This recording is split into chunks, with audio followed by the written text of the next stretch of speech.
ازيكم حبايب قلبي، يلا بقى نعمل فطار كده حلو جميل نروق فيه على نفسنا، وينفع تحلية بسيطة كده للولاد ياخدوها معاهم في اللانش بوكس، أو يفطروا الصبح قبل ما يروحوا المدرسة، أو يحلوا بيها بالليل لما يكونوا عايزين كده حاجة مسكرة.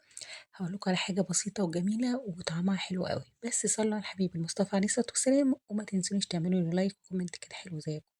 أول حاجة بضاية بدرجة حرارة المطبخ، وكمان هاجيب كوباية من اللبن أو الحليب وظرف فانيليا، معلقة كده من السكر. أنا أقلب كويس كده لحد لما البيض يختفي خالص، يعني مبقاش فيه أي زلال ولا فيه أي حاجة، ونتأكد إن هو مفيش أي حاجة كده كتل، عشان ما تبقاش باينة واحنا بنسوي التوست بتاعنا.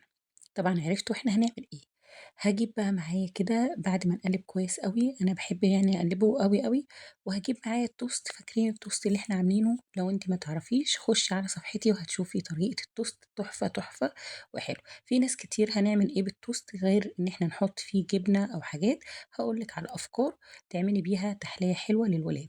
أول حاجة باقطّع كده التوست بسمك مش تخين أوي ولا رفيع أوي، يكون وسط. بتجيبي إيه، أي حشوة عندِك أنتِ نِفْسِك تحطيه فيها. هنا دي شوكولاتة اللي هي القابلة للدهن لو عندِك، أو لو أنتِ عاملاها في البيت اللي هي أنا برضه كنت قبل كده منزّلاها على الصفحة بتاعتي. باحط كده أهوّة، أنا هاعمل كل الكمية هاخلّصها وهادّيكِ أفكار. أدي واحدة بالشوكولاتة القابلة للدهن. تاني حاجة ممكن لو عندِك موز تقطّعي كده موز، نُص موزاية كده يعني كام قطعة كده تحطيها. تمام. طيب ما عنديش موز ممكن تعملي بفراولة لما تطلع الفراولة، ما عنديش بمربى، مربى الفراولة، مربى أي حاجة. طب ولا ده ولا ده، أي قطعة شوكولاتة عندك، قطعة، شوف القطعة دي أنا خدت حتة منها بس، أي قطعة شوكولاتة كده خام أو شوكولاتة فايضة من العيال، قطعيها كده وحطيها، ولو سليمة حطيها، بس دي كانت تخينة فأنا إيه قطعتها حتت. يا سلام لو هي سليمة. الطاسة بتاعتنا حُطّي فيها مكعب من الزبدة، طب ما عنديش زبدة يبقى معلقة من السمنة، ويكون يا ريت سمنة بلدي. بُصّوا، أنا بانزّل التوست بتاعي دوّة يا دوبك ثواني، ثانية، ثانية إلّا ثانية كده في الحليب والبيض، عشان التوست ما يشربش كمية كتيرة من السوايل ويتفتفت مننا.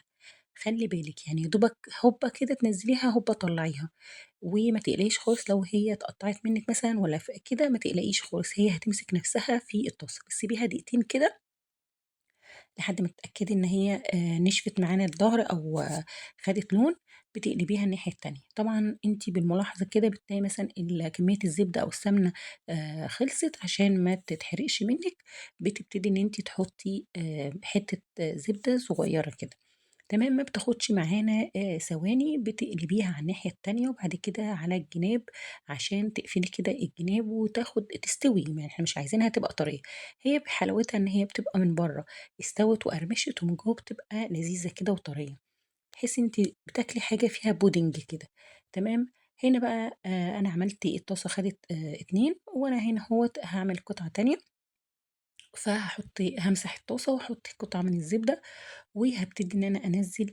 اوعي بقى تقولي تتنصّحي كده وتقولي أنا هاعملهم وأركنهم وبعدين أحط في الطاسة، لا، لا، لا، لأ، أنتِ أول بأول اللي تحطيه في اللبن والبيض على طول على الطاسة على طول. تمام كده. هاعمل بقى كوباية نسكافيه كده أروّق على نفسي. أنا هنا كنت ما عنديش كريمة أو كريمة خفق، فجبت معلقة من الكريم شانتيه، ضربتها كده بمعلقة حليب أو لبن وركنتها على جنب. هنا حطيت السكر بتاعي النسكافيه بتاعي، أو قهوة سريعة الذوبان، مع معلقتين من المَيّة، وقلبتها. أنا مش عايزة تعمل فوم، وحطيتها. أنا باحب أحط نُص كوباية مَيّة ونُص كوباية حليب الصراحة يعني، فحطيتها كده كمّلت عليها بالمَيّة، وبعد كده هانزل عليها بالحليب بتاعي يكون سُخن. أنا عايزة أشربها سُخن بقى، الجو ابتدى إن هو إيه يسقّع شوية. وأدي الكريم شانتيه اللي أنا معلقة واحدة اللي أنا ضربتها، بحيث تدّيني كده فوم من فوق كده ووِش كده، ورشة بسيطة من الشوكولاتة، كانت فتفتين كده فاضوا مني فحطيتهم عليها. ماشي. هنا التوست بقى ده عايزة أقول لِك إن هو حلو أوي. كان عندي هنا حتة شوكولاتة كده سيّحتها وحبيت إن أنا أزيّن. عندِك صوص كراميل حطي، عندِك عسل حطي.